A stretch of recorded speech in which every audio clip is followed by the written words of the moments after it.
Di sebuah desa kecil di Tanah Sunda, di kaki pegunungan yang diselimuti kabut tebal, cerita-cerita tentang santet dan ilmu hitam masih menjadi bisikan yang dihormati namun ditakuti. Generasi demi generasi, masyarakat menjaga tradisi, juga cerita-cerita yang menghidupkan kegemilangan masa lampau dan bayang-bayang kelam yang datang bersamanya. Semuanya bermula dari seorang penduduk desa bernama Pak Darsa. Ia adalah seorang pria yang dikenal sebagai petani biasa, tetapi kabar yang beredar mengatakan ia menyimpan sesuatu yang lebih dari sekadar ilmu padi dan tanah. Malam seringkali menjadi saksi bisu rutinitas anehnya, keluar rumah tengah malam membawa kendi kecil hanya untuk kembali saat embun pagi mulai muncul.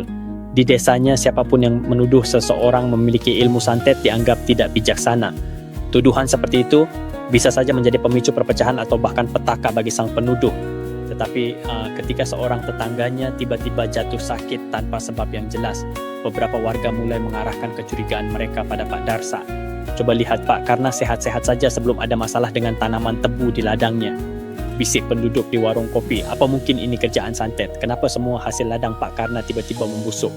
Namun di tengah spekulasi itu ada pula yang berbicara lain. Seorang penduduk bernama Bu Sumi justru menahan diri dan menunjukkan fakta lain yang sering terlupakan. Santet itu mungkin ada, tapi penyakit atau musibah tak selamanya datang dari ilmu hitam. Jangan-jangan ada masalah lain yang kita abaikan seperti tanah yang kekurangan nutrisi atau cuaca yang buruk. Hati-hati menuduh, kita tidak tahu apa sebenarnya yang terjadi di baliknya. Santet di Tanah Sunda memang sudah lama menjadi bagian dari cerita rakyat yang kaya akan mitos dan misteri.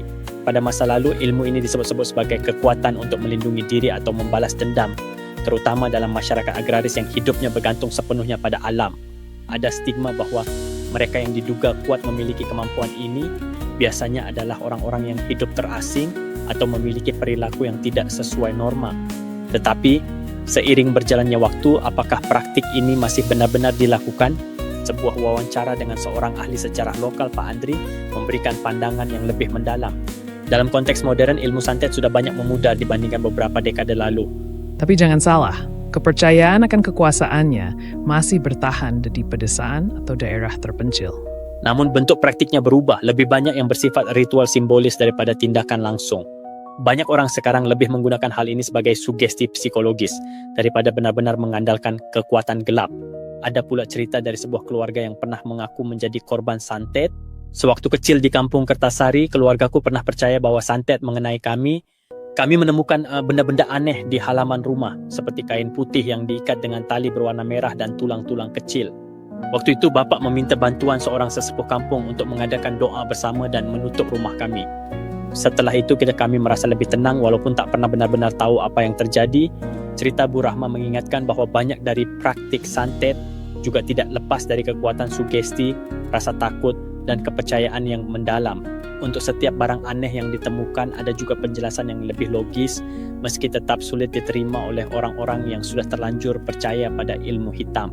Saat ini di era teknologi, kisah santet dan ilmu hitam lebih sering menjadi inspirasi untuk hiburan seperti film horor atau novel misteri daripada menjadi ritual nyata di masyarakat. Namun ini bukan berarti kepercayaan akan kekuatan-kekuatan itu hilang sepenuhnya. Di beberapa sudut Tanah Sunda ada tokoh-tokoh yang dikenal sebagai ahli spiritual, orang yang katanya mampu mengendalikan energi atau mengatasi gangguan gaib.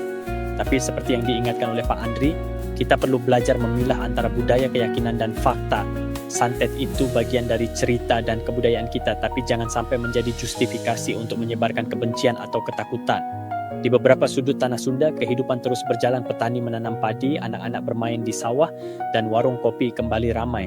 Tuduhan dan bisikan tentang santet tetap beredar, tetapi masyarakat perlahan mulai memahami bahwa hidup ini penuh misteri yang tak selalu dapat dijelaskan oleh satu jawaban saja. Penting untuk tetap rasional dalam menghadapi isu-isu seperti ini.